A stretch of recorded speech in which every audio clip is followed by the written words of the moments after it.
আসসালামু আলাইকুম বন্ধুগণ। আল্লাহ বহু যুদ্ধে হযরত মুহাম্মদ সাল্লাল্লাহু আলাইহি সাল্লাম এবং তার সাহাবীদেরকে সরাসরি ফেরেশতা পাঠিয়ে সাহায্য করেছেন। এই 25 এবং 26 নম্বর আয়াত সূরা তওবা, এখানে প্রমাণ আছে, স্পষ্টত প্রমাণ। ওয়া ইয়ামাল হুনাইন, হুনাইনের দিনেও,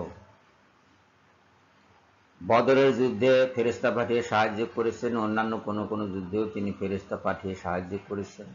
মোমেনরা তাদেরকে দেখেনি, দেখেছেন রাসূলুল্লাহ সাল্লাল্লাহু আলাইহি সাল্লাম, আর দেখেছে কাফেররা। যার ঈমান আছে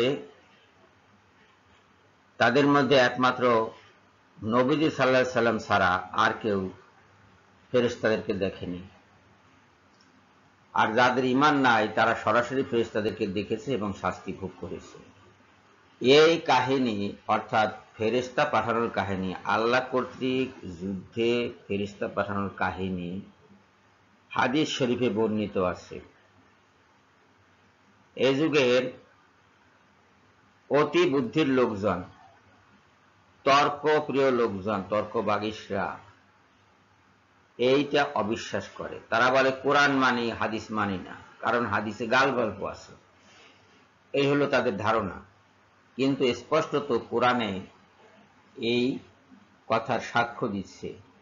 কোরআন বলছে যে আল্লাহ পাক ফেরেশতা পাঠিয়ে মুসলমানদেরকে সাহায্য করেছিলেন যুদ্ধে। কাজেই ওই হাদিসগুলো মিথ্যা নয়, হাদিসগুলো সত্য।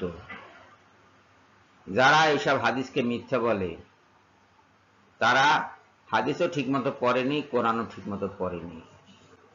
তারা একদিকে যেমন গাফিল এবং ফাসিক, অন্যদিকে তেমনি তর্কবাগীশ।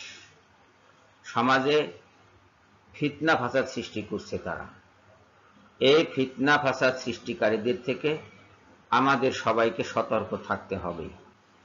সবাইকে ধন্যবাদ জানিয়ে এখনকার মতো বিদায় হচ্ছি। আল্লাহ হাফেজ।